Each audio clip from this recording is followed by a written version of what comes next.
Hi, good morning. So welcome to the ZP Developer Zone webinar. Obviously, we do this webinar every week for our members. So I'm delighted one. So I'm just going to wait a few minutes and see if we'll wait a few seconds and see who joins us. And what we do is we do this webinar every week for our members, and then I often put the video out live, or not live, I put the video out onto YouTube afterwards so other people can watch it, so it's useful to the more general community. So this week, I'll just run through a few notes before we kind of get going. The webinars only really generally tended to be about 30 minutes long, so we joined last week, Dr. Romsyah Maryam, who's interested in mycotoxins. And so we are going to discuss that this week. Also, anyone who's watching this video later on YouTube, if you're not a member of the ZP Developer Zone, there's a lot of sort of benefits, including discounts, and there's a Discord server. And it's also, you get to participate live in this live streaming, for example. And we do this every week for our members. So if you're not a member, then I would recommend joining, especially if you have questions, because we have a Discord server and I'm actually on it quite a bit, and the team is on it quite a bit. Now, we are going to do a public webinar on the 17th of September at 8 a.m. London time. So about once a month, we do a large webinar where, you know, we invite other people to come along to the webinar. I'm just going to say hello to Nassim, who's just joined us as well. We do a large, about once every month, we do a large webinar where we say, you know, where we invite everyone else in who's a non-member as well, and they can see something related to biosensing. Now, this month, on the 17th of December at 8 a.m. London time, we're going to do a webinar on wearable sensors, plus a live demo. So if you watch our, hi April, I can just see April's joined as well. If you've seen any of our other live webinars, we like to sort of do some material, we do presentations, and we do discussion, and then we do some live demos. So we're going to do the same format again. So there'll be wearable sensors and plus a live demo. Now today, we are going to talk about mycotoxins, particularly because our newest member, Dr. Romsyah Maryam, is particularly interested in mycotoxins. So even if Dr. Maryam doesn't join us today, we will be able to do the video later on. So I did have obviously, as I always do, you know, when we have a new member, we always take a look at their profile, understand the kind of things that they're interested in, and Romsyah is in Indonesia, I believe, and you know, in Indonesia, I think one of the biggest markets is food production, and so people are particularly interested in issues with the crops or issues with the foods. And so, as I say, Dr. Maryam is interested in mycotoxins, and this is a whole family of organic type molecules which I believe can be quite toxic if ingested.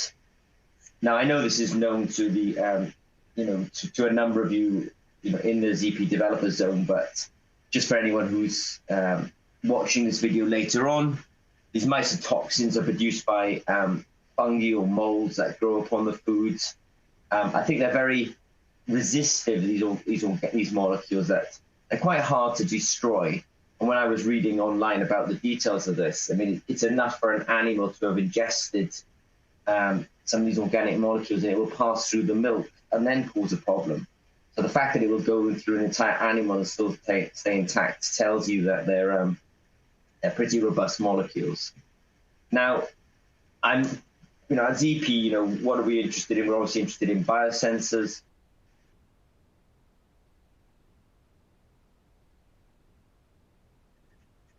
So mycotoxins are quite toxic. They're also quite robust. And they can pass all the way through the milk and, actually even poison people through the milk. Now, what I find interesting about these molecules is they're very much like drug molecules, like active pharmaceutical ingredients. These type of molecules, where they're quite aromatic, they have a lot of benzene rings. They also have a lot of heteroatoms on those benzene rings. These types of molecules are actually electrochemically active. So I think not. So. And the fact that electrochemically active means I think you can actually detect these types of molecules directly or indirectly. So if you do direct electrochemical detection, you can effectively take these types of a solution of this kind of molecule, and you can potentially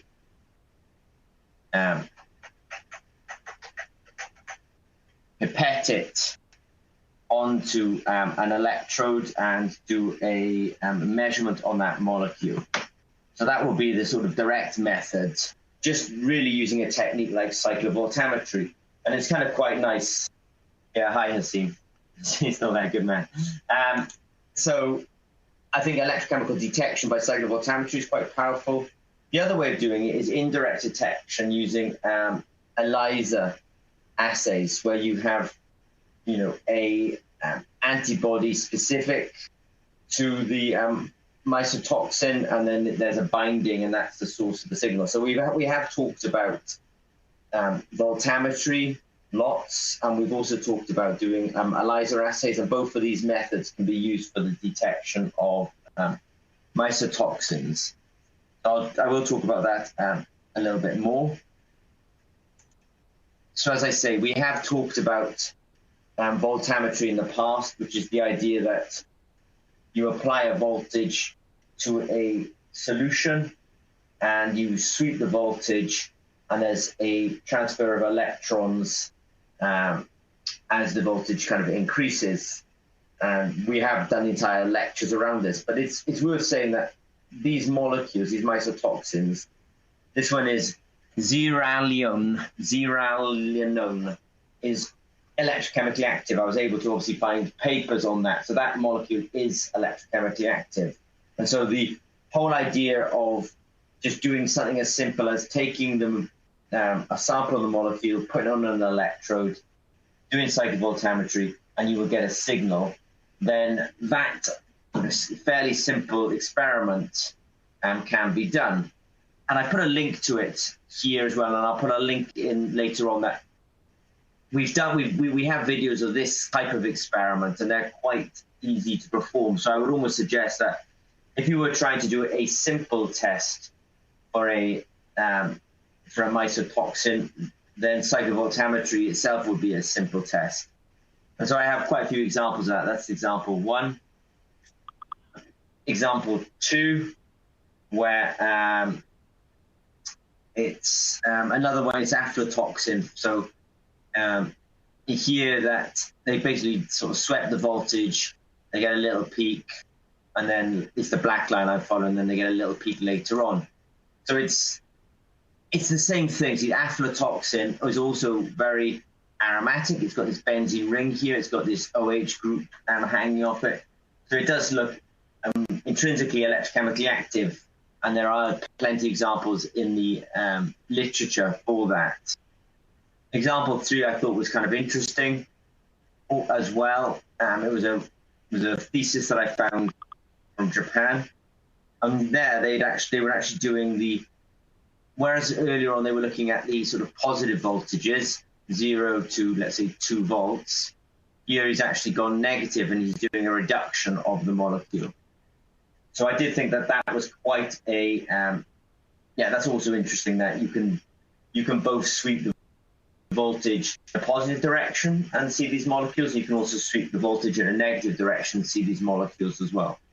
Now, this one I thought was very interesting, that here they're detecting a mycotoxin, and this is their kind of paper here.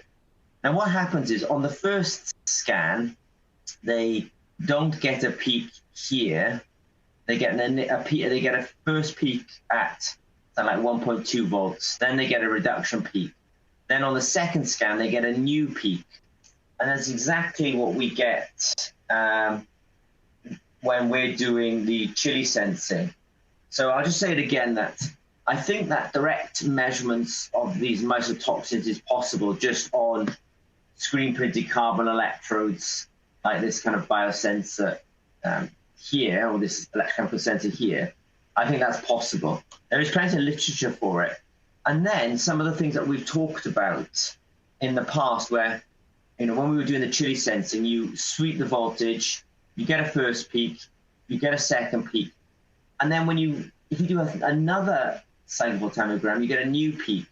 And I would argue that that is that's basically giving you a fingerprint. And this molecule in the literature does exactly the same. So there's a distinct mechanism for that reason. There's a reason why we get the new peak, and the reason being is what's happening is we are oxidizing. In our case, we're oxidizing capsaicin, and capsaicin is oxidized and then it undergoes a chemical reaction. So whilst we're oxidizing the molecule here by electrochemistry, the oxidized molecule then undergoes a hydrolysis with water and forms a new molecule. And then, so when we do the second sweep, it's actually the oxidation of the new molecule that we created in the first sweep that's giving us the signal. And it's very interesting to see that some of these mycotoxins have exactly the same thing going on, let's say. So that's a really nice way of being able to say it's not just it's a way of giving you specificity is what I'm saying. So you could sort of do a first scan, get the first two peaks, do a second scan, get this new peak, and then that would be a way of confirming that it is the molecule that you think it is. An example 5, they actually 3D printed these electrodes, but I just thought, and it was carbon again, but I just thought it was interesting, and actually it might have been coated with gold. But I just think it's interesting that the electrode itself doesn't matter. People have used graphene, multi-wall carbon nanotubes, 3D printed, screen printed electrodes. It doesn't really matter too much. They all seem to work. So my kind of advice is, we do a very low screen printed electrodes. I'll have to put a link to it, and I think that one would actually work quite well as well. I definitely think it would work quite well. So in summary, mycotoxins are like other drug molecules. They're quite aromatic. They have a lot of heteroatoms. This means that they look to be electrochemically active. And there's no limit, or there's a lot of literature that says you can just do cyclovoltammetry, where you take a potentiostat, a small potentiostat, take these kind of screen printed electrodes, put them in there, pipette the solution on, and do a cyclovoltammetry. And I will put some links to a simple stevia ferricyanide that we do on occasions. Now the whole thing about doing voltammetry is people will argue that it's not specific. That other molecules can give you voltammetry as well. So what I'm suggesting is actually you have to get a bit smarter and start using a principle called electrochemical intelligence, where you teach you teach it by giving it cyclovoltammetry of known negatives, for example, just solutions that don't have the mycotoxin in there. And then you have to have a series of solutions which are known positive, where you've spiked in the mycotoxin. So you'll end up with potentially CVs that look like this particular CV, where you have 1, 2, 3 peaks, and then you might end up with, and that would be like your known positive. and then you might have some known negatives where the cytovoltammetry is different.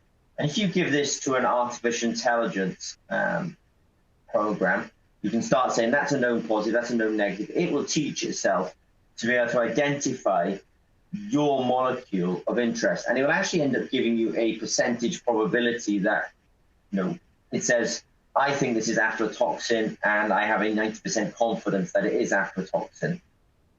So I think it's really powerful to be able to do simple assays, and voltammetry is a simple assay. Teach it, or just get the data, known positives, known negatives, and then we can start teaching an algorithm. If you're not, I realize I'm going to do an entire webinar on electrochemical and artificial intelligence. I do talk about it, but we haven't really explained it too much. We are going to do a whole webinar on that. But I would, say that is the way to turn voltammetry from and overcome the critics who would just say it's not specific. You can teach a computer to help you interpret it and make it specific. So known negatives, known positives, you need to test both types, and then you can start testing it against unknowns and see how robust it is as a sensor. Now, I appreciate you guys hanging on, especially Hasim and Abril. I can see you guys there, so thank you. Now, we did talk about direct. I want to talk about indirect detection. So this is an old slide where I talked about the idea of taking antibodies, binding them to the surface of electrodes, having redox molecules like ferrocyanide that want to get to the surface, but when the antigen of interest binds, it blocks the surface. These are basically forms of ELISA assays. And there is plenty, again, ELISA assays available for the detection of mycotoxins. So I'll put a few links in, to our own website where, we talk about how to form SAM layers, self-assembled monolayers on these electrodes. And we also talk about how to read these surfaces using ferrocyanide. So I definitely did some searching around aflatoxins and mycotoxins and electrochemistry. And it's very similar to some of the work that we've done in the past, or we talked about in the past. In this example, they had a kind of graphene electrode, and they formed gold nanoparticles on it. And I thought it was really interesting because, we've so many times talked about people making gold nanoparticles and putting them on the surface of electrodes, and that's been the foundation of their biosensor. So I think, it's really interesting that it keeps coming back again. So in this example, they've taken a graphene electrode, made some gold nanoparticles, adhered or anchored their antibody onto it. And then when the antigen binds, that's the kind of source of their signal. So we definitely, again, I've linked to some material on our website which will help, sort of you dig into this. So you can do this indirect measurement. And this was another indirect measurement technique I found where they had multi-wall carbon nanotubes, and they had covalently bonded an aflatoxin to that. And then they had this competitive assay where free aflatoxin was competing with bound aflatoxin, and that was the kind of source of their signal. So here I've given you two examples of indirect measurements. And again, you can do it, these kind of assays, you can do them on these simple screen printed kind of carbon electrodes. Even though they use multi-wall carbon nanotubes, I really think you could have, the paper before they were doing it on graphene. So in their paper, graphene was really important. In this paper, multi-wall carbon nanotubes is really important. I think it doesn't really matter. You just need a kind of conductive surface, which is quite inert. And carbon is a good one. So probably screen printed carbon electrodes would be a good technique for that. Right. So it's really nice because I appreciate Hans, Hasim, and you guys. I had a big 10-minute gap in the middle of this video today. I'll cut it out and I'll edit it out, but thank you for hanging on. It's appreciated. So today, we talked about mycotoxins. Mycotoxins, I'm going into researching this topic. I thought, yeah, these molecules are electrochemically active. And there's plenty of literature to say that actually you can do quite simple experiments using voltammetry and detect them directly. You can also do these by ELISA assays. So if you're familiar with ELISA, you should be able to translate some of those assays actually onto an electrochemical sensor. And that will give you the idea of, well, not, you can argue that the ELISA sensors are more specific because you've built the specificity in by, you've built a very specific binding assay so that the aflatoxin only binds to the capture molecule that you've kind of built onto the sensor. So you can argue that the ELISA assays are more specific and the direct oxidation using voltammetry is non-specific. But I would actually argue that if you can adopt a technique of electrochemical artificial intelligence, EAI, then you can also give voltammetry assays specificity as well. So next week, we're also going to do a webinar. I'm just checking I've still got the internet connection. We'll a webinar next week. I'm thinking about either doing biofuel cells or electrochemical artificial intelligence. I always ask Hasim if he, what he thinks you guys might like. So I will ask him again. We are doing a public webinar on the 17th of August, 2020. I'll just check that date as well, at 8 a.m. London time. And so you guys, obviously, we know we've got another webinar before there anyway. But I just wanted to kind of say, put that in your calendar. That one will be like an hour-long type webinar, and we'll be doing a live demo where Andre will be testing some wearable sensors. So that one will be coming on the 17th of August. So thank you very much. I can see that a number of you are watching still, so I appreciate that. My apologies for that breaking transmission in the middle of it, but it is appreciated. So I know some of you now, it becomes the end of your working day, so have a good end of the day. It's just starting up in London, so just to start my working day. But I just see Hasim saying, yeah, please focus on AI. So we will focus on AI. All right. So in summary, thank you very much. Thanks for your patience. Thanks, Hasim, and you guys for supporting us. And I will, I'll clean this video up and I'll put a public link in later on. Okay. Thanks very much.